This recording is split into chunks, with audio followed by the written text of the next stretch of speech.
Hello everyone.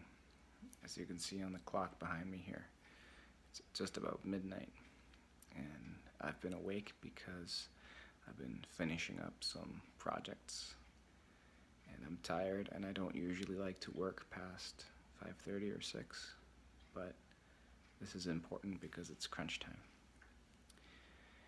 And I'm a little bit sleepy and like delirious, but I thought this might be a good time to do a little rant. And the thing I want to talk about is gratitude. I know I riff on this a lot, but holy shit, you have to become grateful for whatever you can be grateful for. Even if you don't have a lot, you have to be thankful for what you do have.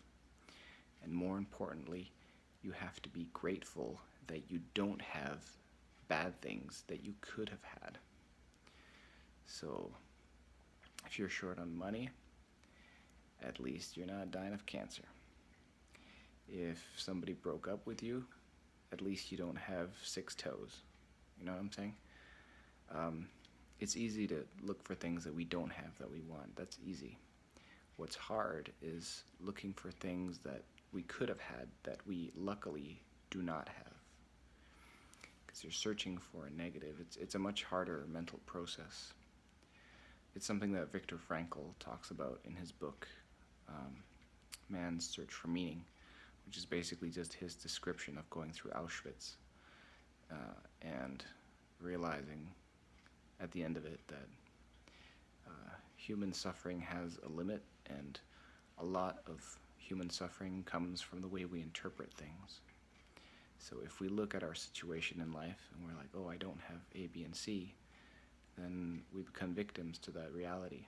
But if we change our focus to being, thank goodness that I don't have A, B, and C, negative things, then suddenly life is a much more optimistic and happy place. And that's why, I do gratitude journaling, which I've talked about, and even now I've got some staff, and every morning, the first thing I do is I ask them, what's good in your life? What's one thing you're grateful for?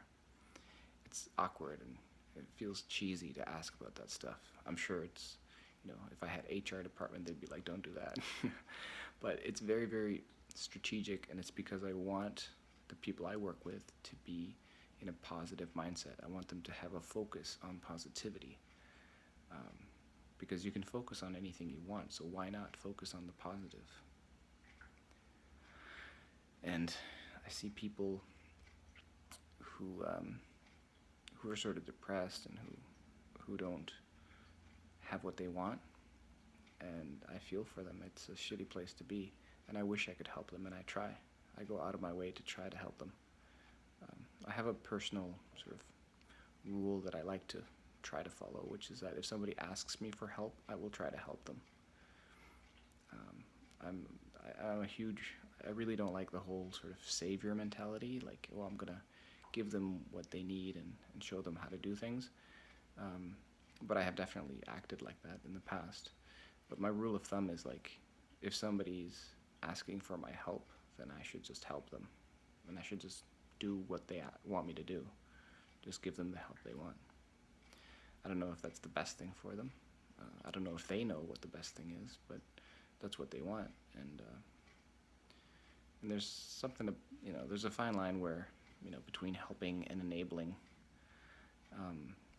And obviously I try to steer clear of enabling if it's a destructive behavior or something like that. But in general, I like to just help people if they ask. If a homeless person asks me for money, when we're driving or something, we always give them $1 or something. I don't know if that causes more homeless people to ask for money in cars or stuff, but I don't know. I don't know very many things. But yeah, definitely get control of your focus and be grateful for what you do have, and be grateful for the negative things that you don't have. That's the trick. All right, good night.